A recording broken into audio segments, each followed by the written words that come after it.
TSUTigers.com. Here with assistant coach Chelsea Hudson.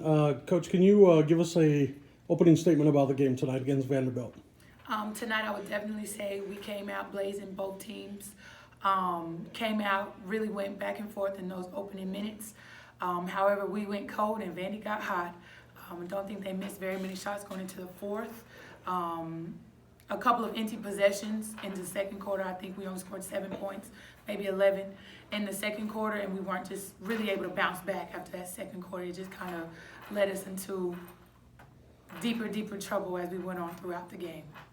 All right. What do you think was the biggest determining factor into the cold spell in the second quarter? I think adjusting. I think our kids, we tried, but we didn't adjust. We didn't adjust to the things they were doing defensively. And also our shot selection.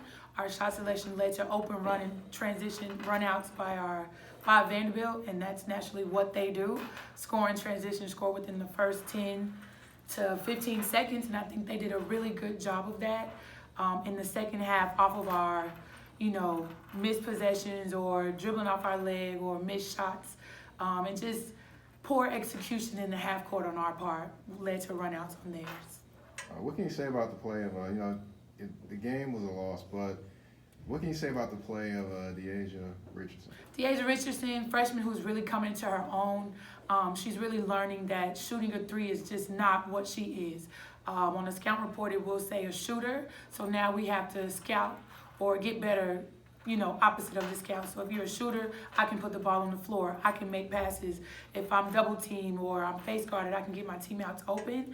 And I think she's really grown into her own as a player and a good addition to us alongside Jaden when we get her back, Brianna McCullough, and also Taylor Roberts, as we had all three of them out with injury at some point throughout the game.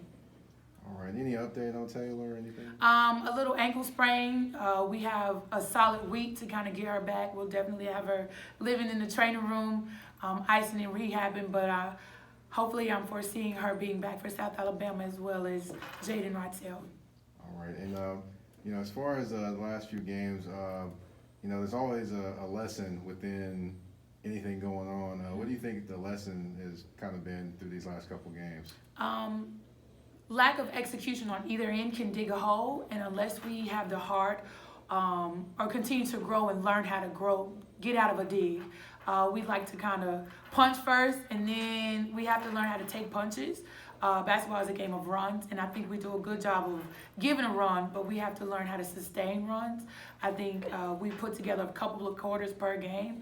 Once we learn how to put together 4 complete quarters, success is on our way, and we're going to continue to work for that. Now, you've got a young team, but and one of the biggest things is I know that you had talked about making the adjustments and so on, but even in the second half and even in the fourth quarter when it was even getting further and further away, your team seemed to still attack and still seemed to not be afraid and go out and play hard. What's that say about the young squad and the mentality, especially at this point of the season? Gotcha. I think it shows that we do have to grow in maturity and IQ of the game. I think even some of those JUCO transfers we have as we continue to gel and get lineups together. But I think our kids do play hard. It's now sometimes you play smarter, not harder. And I think that's something we're going to continue to work on and continue to learn as they continue to get more minutes with injuries that we are having. Megan Kent's going to have to play. JB might be out of position.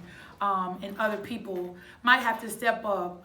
Akia Harris came off the bench and did very well for us in that second half. So just throwing kids in the fire and adjusting and being able to learn on the fly whenever things aren't looking like our traditional lineups or our traditional offense. And I think the kids, as we get longer and more into the season and then into OVC, will kind of continue to have that growth and maturity that comes with just playing games for our new and younger kids. All right. Perfect. Thank you, Coach.